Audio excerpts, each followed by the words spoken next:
एक जमाना हुआ करता था कि राजनीतिक आंदोलनकारी लोग भी जनता के बीच से, जनता के ये मदद से ये पूरा आंदोलन चलाया करते थे और उनको एक राजनीतिक समझदारी थी, राजनीतिक अध्ययन किया करते थे। लेकिन आज की तारीख में बिल्कुल उल्टा है। आज की तारीख में ये सामाजिक संगठन ज्यादा सक्रिय हैं और उसमें जितने जीनियस बच्चे एक जमाने में अपना हुआ करते थे।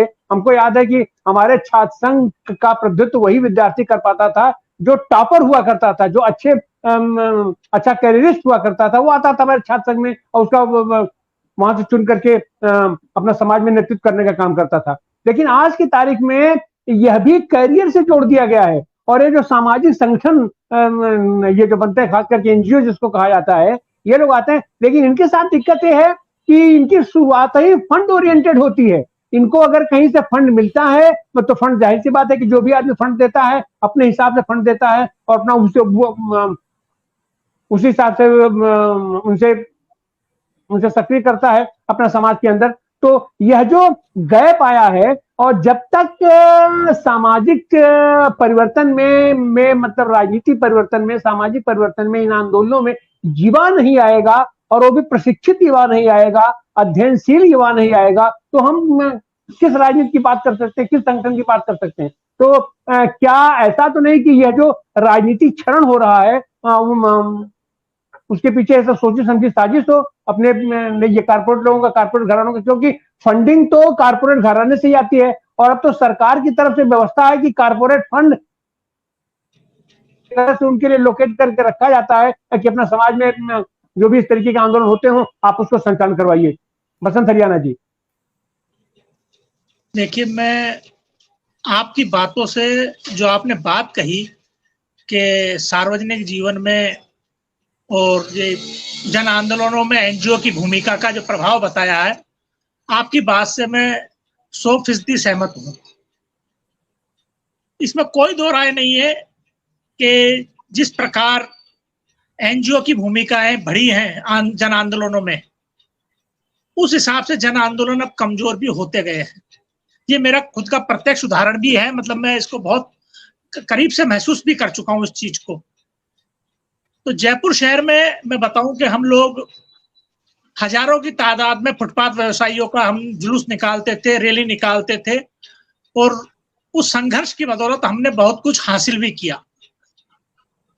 लेकिन उसके बाद उस क्षेत्र में एनजीओ आने लगे और फिर वो एनजीओ आने लगे तो वो फिर जिस तरीके से उस आंदोलन का बिखराव हुआ तो आप उसकी कल्पना नहीं कर सके। या तो वो जनहित याचिकाएं लगाते हैं या मतलब सेमिनार, बड़े बड़े अच्छे होटलों में सेमिनार करते हैं।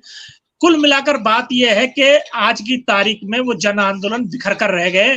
मान लीजिए उन एनजीओ की भूमिकाओं के कारण जयपुर मतलब शहरों में वेंडिंग कमेटियां बन गई, तो वो हुआ क्या कि उनके चुनाव होने लग गए।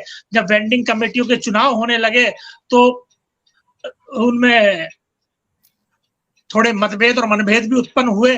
तो कुल मिलाकर जो एक भूमिका होती थी, एक प्रभावशाली ताकत होती थी और जो एक सशक्त दबाव समूह होता था, वो सशक्त दबाव समूह खत्म हो गया। तो मेरा ये मानना है कि जिस प्रकार से जो जन आंदोलनों में और भी सामाजिक क्षेत्रों में, राजनीतिक क्षेत्रों में जो एनजीओ की भूमिका है वो बढ़ती जा रही है, वो इन जन आंदोलनों के लिए और देश के जो मेहनत का समुदाय और आम जनता के हित के लिए उनको सही नहीं कहा जा सकता।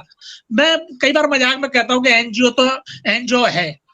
तो मेरा मानना है कि जो एनजीओ का काम होता है वो बिल से होता है और जो आंदोलनों के काम है वो दिल से होते हैं। ये एक बुनियादी फर्क मैं मानता हूं कि बिल से और दिल से का काम है। जो एनजीओ के काम होते हैं वो बिल से होते हैं, वो तो छोटी सी छोटी चीजों के भी बिल लगाने के काम करते हैं। लेकिन जो वाकई जन आंदोलनों में विचारधारा से प्रेरित होकर आदमी व्यक्ति आता है, राजनीतिक कार्यकर्ता है, वो काम दिल से करता है।